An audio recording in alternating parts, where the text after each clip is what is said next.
But proof. Some on the left say they finally found the smoking gun after the New York Times reported that Donald Trump Jr. met with a Russian lawyer to get dirt on Hillary Clinton 2 weeks after his father clinched the Republican nomination. Now, Trump initially acknowledged his meeting with the woman, which was attended by Jared Kushner and former campaign manager Paul Manafort, but claimed they were only discussing adoption laws because everyone loves adoption. He has since confirmed that the subject of the Clinton campaign came up, but dismissed the significance of the meeting in a tweet, saying, obviously, I'm the first person on a campaign to ever take a meeting to hear info about an opponent, went nowhere but had to listen. So is this the breakthrough the left has been waiting for, or just another overhyped attack on a president that they're sad they lost to? Joining me now, it's the editor-in-chief of the Daily Wire, Ben Shapiro. Welcome, Ben.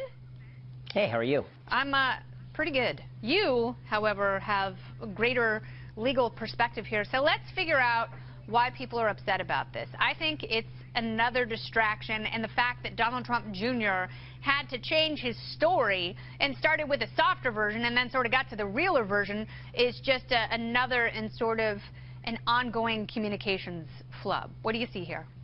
Yeah, I agree. I mean, I think that the general rule here is never substitute a nefarious explanation where incompetence and ego would do. And I think that this one looks more like incompetence than anything else. It looks like Trump Jr. was approached by somebody, according to his own admission, who said that they had information on Hillary Clinton. He got Manafort and Kushner into a room with this person. I assume that there is an open question here about how important would the person have to be in order to get all three of those people in a room. I mean, I assume that, like, a rando from the street couldn't get all three of those people from the room. But at the same time, the next step in the story is the part that's missing, and that is, okay, well, was this the beginning of actual collusion, or was this just some failed pitch by somebody who had some links to the Russian government, and it never went anywhere beyond that? So in other words, the meeting could be bad, but that still would not necessarily establish Trump-Russia collusion that resulted in any sort of material activity. And this is where the Democrats and the media have really exceeded their limits here. I think that they're trying to make accusations that are not backed up by this story. Yeah. They keep saying, okay, well, this is the first step, and this demonstrates the whole thing. Well, there's a difference between the first step and demonstrates the whole thing.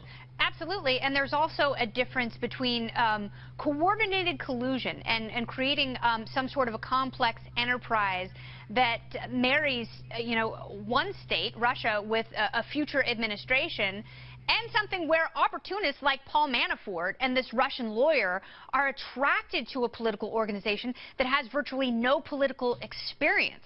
So the fact that there are so many neophytes running around trying to make deals, that was the lure for a lot of these people.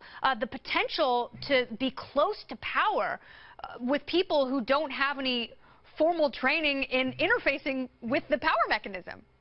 I think that's right. I also think that Manafort has a long history of hanging around with very shady people, and so it's not really a surprise that people hanging around with Manafort end up kind of looking shady. So, there's a reason that Trump fired him in the middle of the campaign. There's a reason that Manafort is under investigation.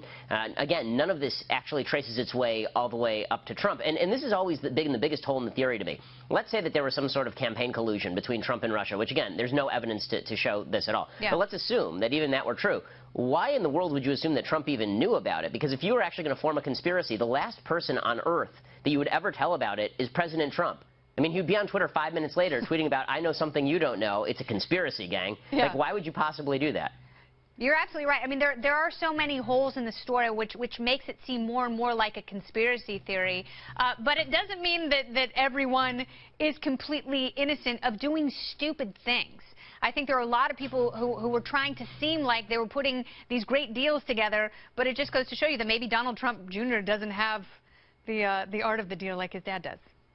Yeah, I mean, again, I think that there's a lot of amateurishness here, and amateurishness is a better explanation than nefarious. They had some quid pro quo going on with Vladimir Putin, and they were in some smoky back room trying to decide how all of this worked. I mean, Jared Kushner spent no time in government. Donald Trump Jr. spent no time in government. Manafort's time in government has mainly been spent with Ukrainians. So yeah. This is not exactly the A-team here.